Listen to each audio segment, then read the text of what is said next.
What's giving you that sense of confidence that your supporters out there have what it takes to get the organization in place? Well, you know, the one thing is we've talked about certain principles on foreign policy and monetary policy and spending for many, many years. And there for a while there wasn't so much support, but the support for those views have been growing exponentially, including the disenchantment with the American people with the wars going on. So the country has moved in our direction, and this has been reflected in the number of people who have joined the campaign. The ease with which we can raise money, the number of volunteers we've had, the organization we've had out here. So we can't help but be a bit optimistic that we should do a lot better.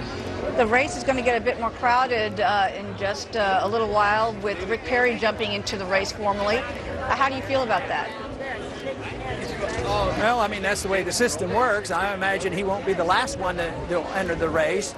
But me personally and our campaign looks at it that he's more of, you know, the status quo type politician. He's been around a long time and supports basically the wars, and he doesn't challenge the Federal Reserve and all the things that we stand for.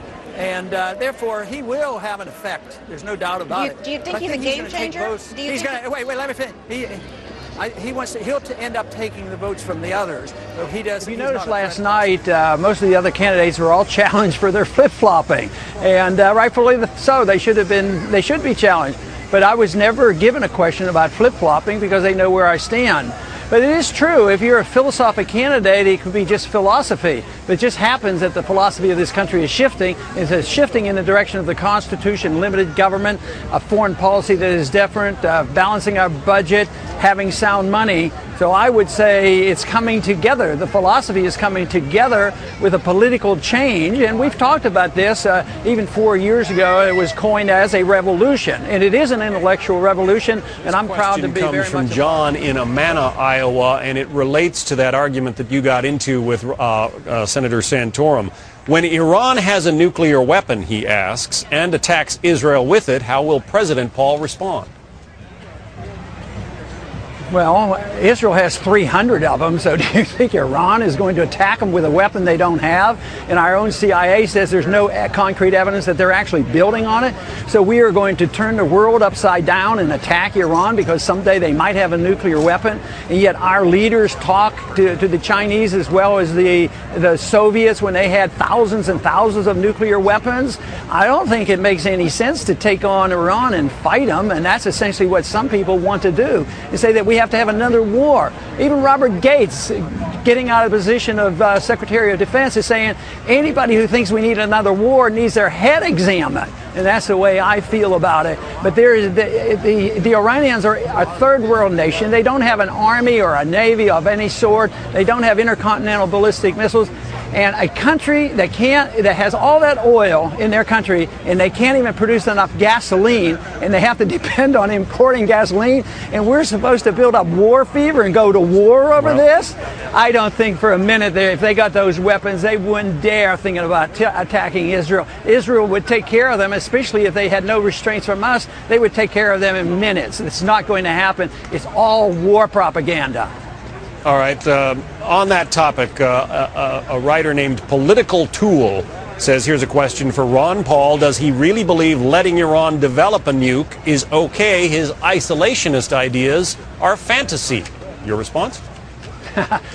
I'm not an isolationist. I'm a free trader. The isolationists are the ones that won't even trade with Cuba. And they're the ones who want to put on sanctions. They want to isolate these countries and always use sanctions. So I think that's wrong. Our founders advised us that we trade with people and be friends with as many as are willing to accept our friendship.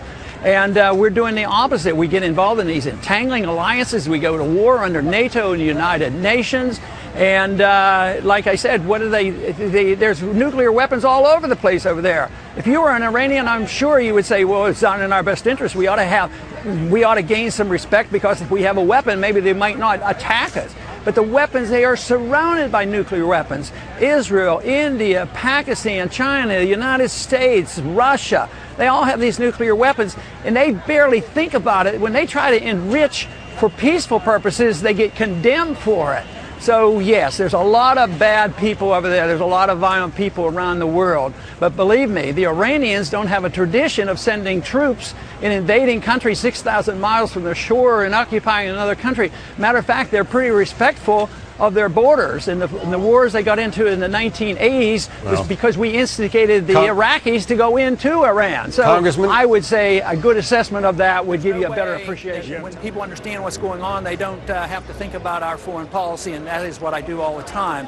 Because when you end up in multiple wars going on that last forever and never ending, that is real economic cost. It's costing us trillions of dollars. So connecting that with our deficit, just think of the trillions of dollars that could have been saved with a wiser foreign policy, because I've argued against going into all these wars.